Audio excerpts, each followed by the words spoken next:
Watch this. I realized that I did matter and that probably someone would care. Several personal stories were shared during testimony about a bill to penalize a library for shelving books some might consider harmful to kids. Did those moments matter? We still don't know. We do know Idaho's free needle exchange program is about to get pricked from state code. It's supposed to reduce the risk of disease and overdoses, but a lot of lawmakers believe it's actually encouraging drug use. Are you good at gauging the size of something? Say, the size of a boulder. Well, we weren't able to gauge very well the reaction to a harmless and humorous headline in today's edition of Know Your Meme. Nearly 2 hours of testimony on the latest installment of a library bill didn't leave much time for the Senate State Affairs Committee to reach a vote. Latest attempt for the state to regulate what's appropriate for a local library to put on its shelves is being held at the call of the chair. We should see it again, and the committee will likely give it a vote. However, the pause could also give senators time to weigh what they heard today. And what they heard was a lot like what their colleagues heard on the House side of the State House. A lot of public testimony with the majority in strong opposition. Only a single lobbyist supported House Bill 710 this morning. The dozens others begged for the bill to be killed. Here's Andrew Bartline.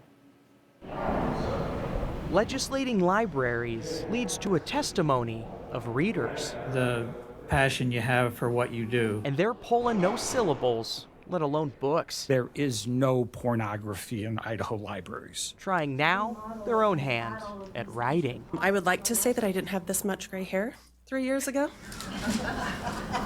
Even librarians have a knack for the best medicine. She said, "Oh, Grandma, I hear worse than that at the bike rack." Probably not going to get a lot of argument there. A prescription in high demand. It's the only thing that saved me. Crystal Ivy turns back the page to her childhood. I was abused. I knew it was wrong, but I didn't have the words to say what was happening to me. It was a book called One Child. It had a little girl sitting in a chair looking really sad. I identified with that. The feelings of sitting there being completely overwhelming, this compulsion that I needed to tell someone what was happening to me. Did you get the help you needed after that? Yes, I did. It was a long path. A book that maybe otherwise isn't best fit for other children. You close the book, you look at the author, and you never check that author out again. That's the end of discussion. A diagnosis from librarian Robert Wright. In the words of Cool Hand Luke, there's a failure to communicate here. That's between the legislature and the ideological. We don't want children to have access to inappropriate materials. The librarians and the practical. What the law says is what the law says. It writes an adult-only section for any material harmful to minors. So what does that mean? Idaho state law already defines the terms, but Robert's counsel finds the bill more broad. Said you had an attorney on speed dial. Every time a library bill comes up, we spend a lot of time talking back and forth. The bill judges inappropriate material with the Miller test. It's a national legal standard, but not copied in full to the legislation. Simply does not make sense to me. What is this modified Miller test? It looks to me, the way they modified it, you can take a paragraph out of context and have a problem with the book. Am I getting that right? Well, it'll depend what the 12 people on the jury say. That's what the attorney says. At least one in committee, House Bill 710, says it means safety for all kids. I presented a petition where 2,221 Idahoans in favor of our position, which is restricting harmful material to minors. Grace Howitt's a lobbyist and argues the bill's written for the bad librarians, not to worry about the good ones. And so these laws are meant to stop those particular bad actors. But what about Crystal and her librarian from 1982? I guarantee you they'll never forget it either. One questionable book that rewrote her whole life.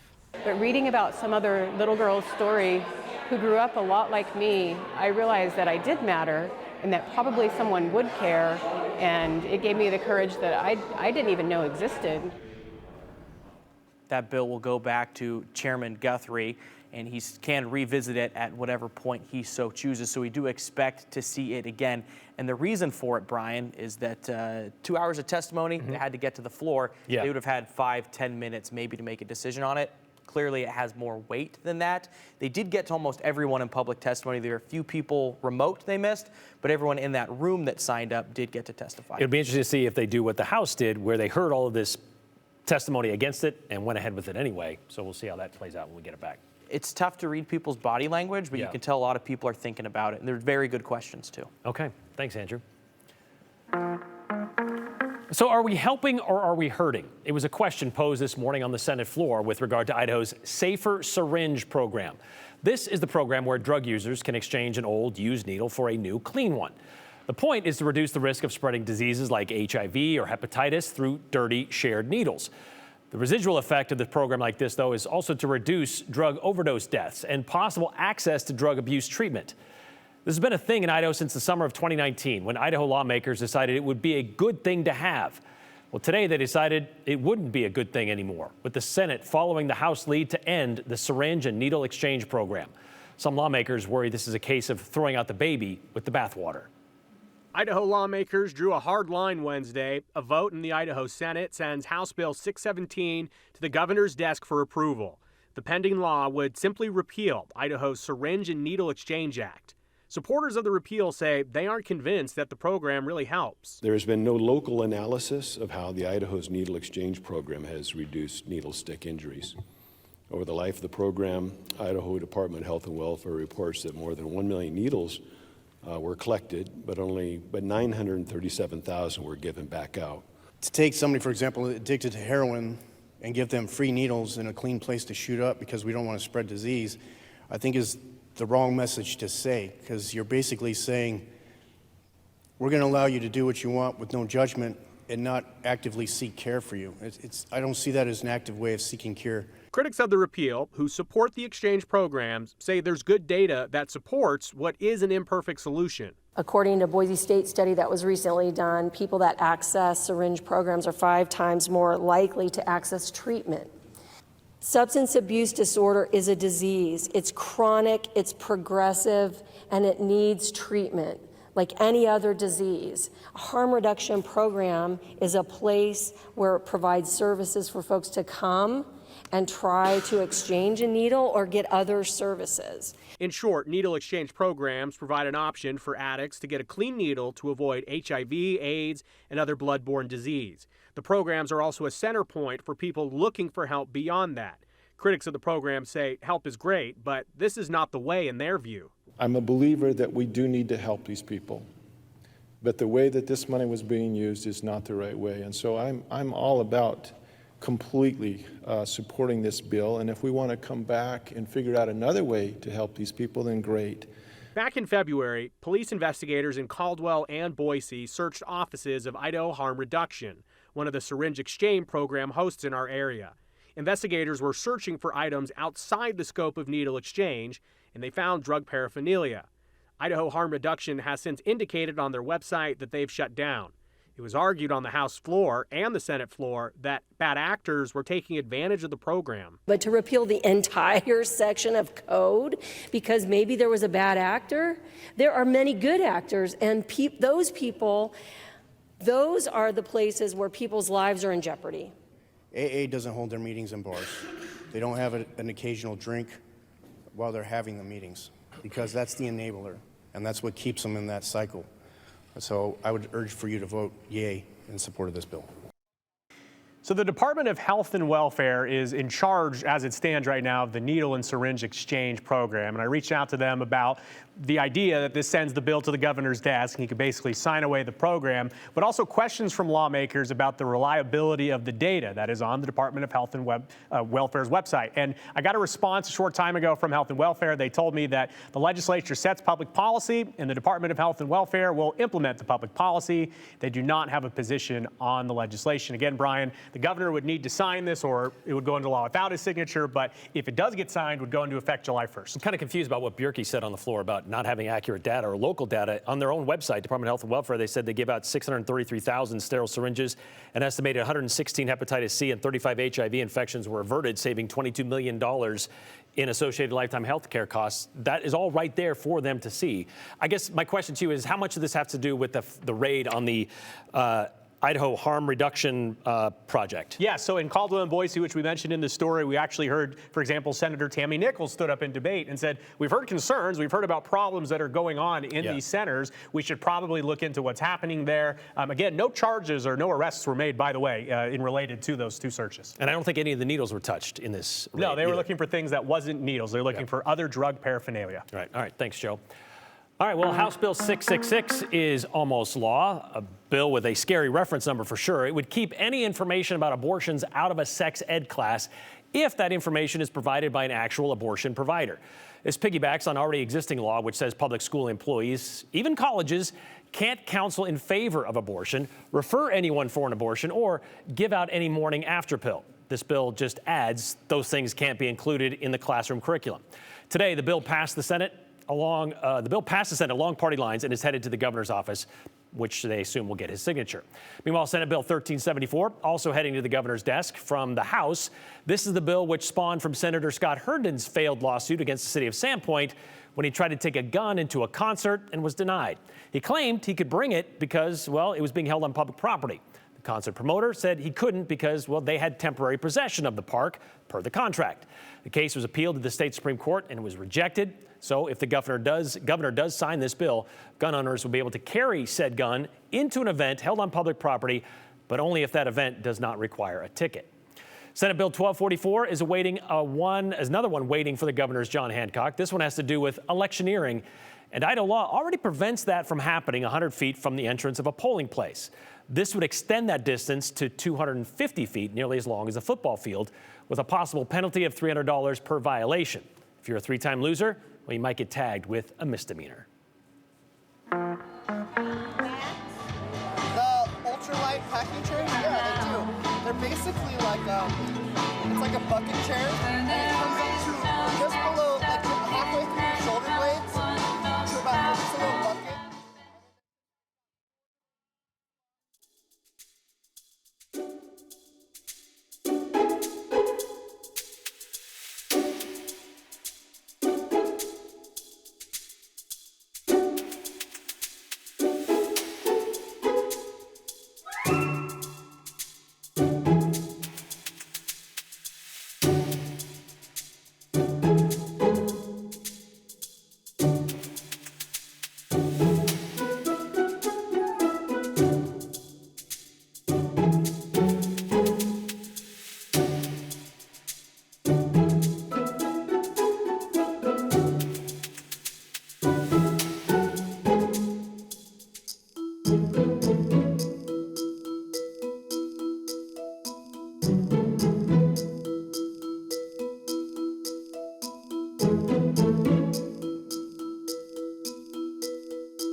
All right, so yesterday afternoon, just before 3 p.m., our KTVB digital team put a story on our website. It was a story about a Sunday night rock slide near Lowman, which caused the closure of Highway 21. And per protocol, publishing that story at ktvb.com comes with a social media post with a link to that story.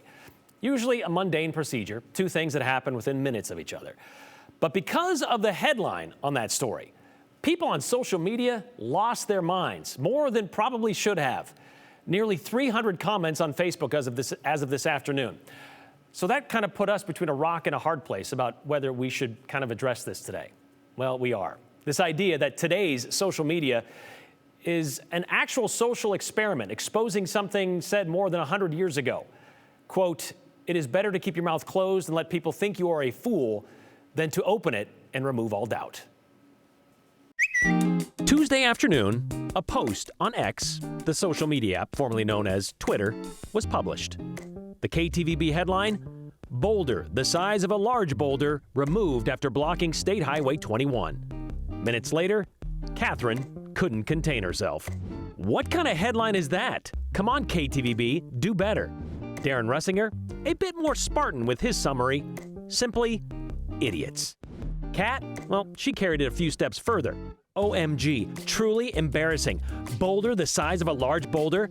Geez, KTVB, you make Idaho look stupid. Do we? Or is it possible that comments like Brett's are doing that? Boulder the size of a large boulder? Wow, lazy. Must be a green hair liberal. And just like that, the spiral into the social media cesspool was solidified. Travis Lance, he laid this egg.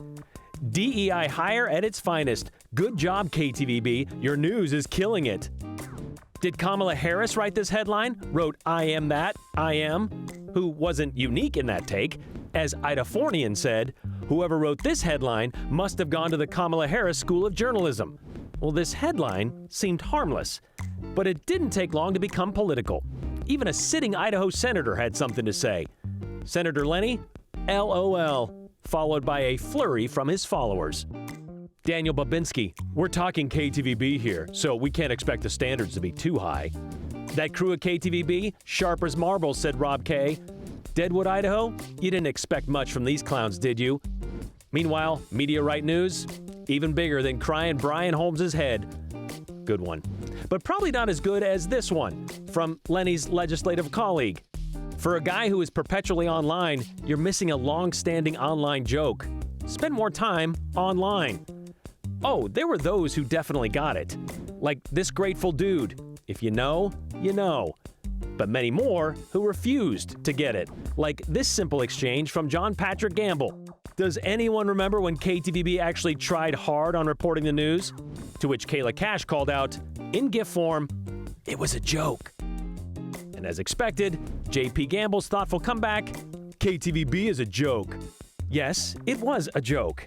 And as pointed out by Patriot Tater, too bad all the Chud commenters won't get past the headline. Because if you did, and just scrolled down to the 5th paragraph, you would have learned the origin of the tongue-in-cheek tribute. An homage to a viral tweet from the San Miguel County Sheriff's Office. In January of 2020, a boulder rolled onto the road, closing Colorado's Highway 145. The Sheriff's Office, they meant to write, large boulder the size of a small car is completely blocking eastbound lanes. But instead, they wrote, large boulder the size of a small boulder. And an internet sensation was born. So yesterday's KTVB headline was a long callback, exposing a lot of short memories, and then some. Thankfully, Ellie Clover was there with a friendly reminder. It's a joke. Allow yourself to laugh, relax. You'll be okay.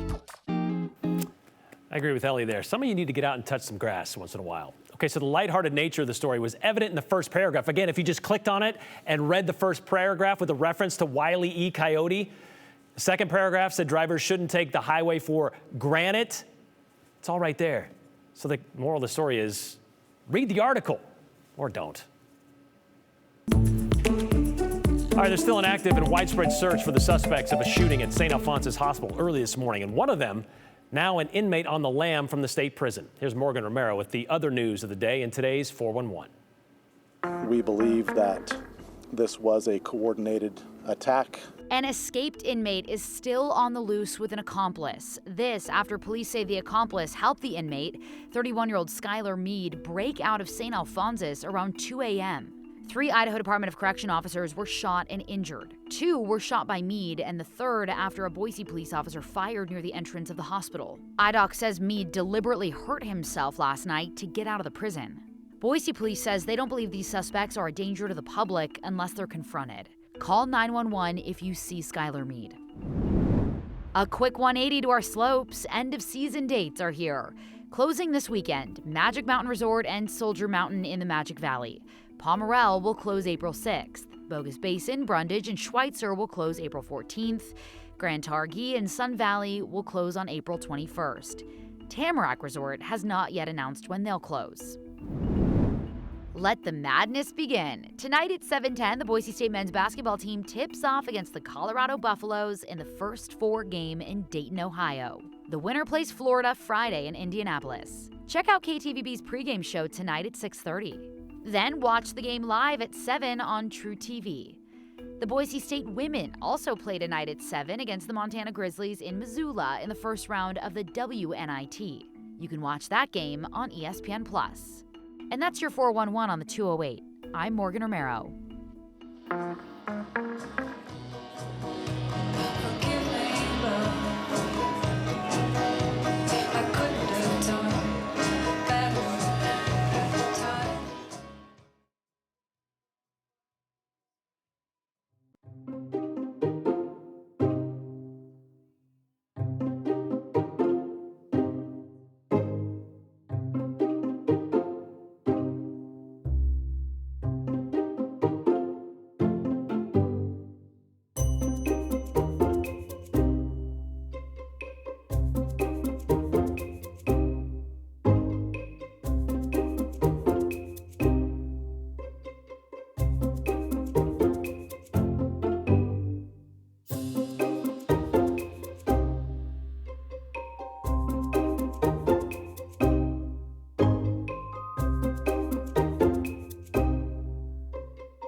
Across the inland Northwest, it's been another beautiful day with lots of sunshine and limited cloud cover. However, as we go into the next 24 hours, we will start to see some changes start to take place. So views like this, we'll be seeing a little bit more cloud cover. We'll see the winds increase as well in valley locations, and you'll feel some cooler temperatures. So tomorrow afternoon, those temperatures will be about 10 degrees lower than they are today. Again, I talked about the increasing clouds and wind. Also, over the next few days, we'll see a trend go a little bit more towards the wetter side with precipitation coming back into the forecast. But we still have fabulous weather tonight. You can see those comfortable temperatures all the way through the evening, even above 50 degrees at midnight. That makes our low temperature a little bit on the warmer side, not relatively so. It's not close to freezing, but you can see tomorrow we're expecting much cooler high temperatures as well. So this kicks off a cooling trend for us starting tomorrow. Even though we have this big high pressure ridge that's still in place, that will start to break down, and we'll see a low pressure start to come into the region over the weekend. We have a chance of some light showers to our north, but that looks to be pretty limited. Otherwise, we're staying pretty dry for the most part all the way until the weekend. But you can see that's when things get even cooler and even more rain starts to return to valley locations. Here we go.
Comments today. Let's get to them on this Wednesday. This one from Lori talking about, I assume, the library bill that we talked about today and have been talking about for several years now. How many more Big Brother bills will be presented to the legislature before the Republican Party admits they're no longer the party of limited government?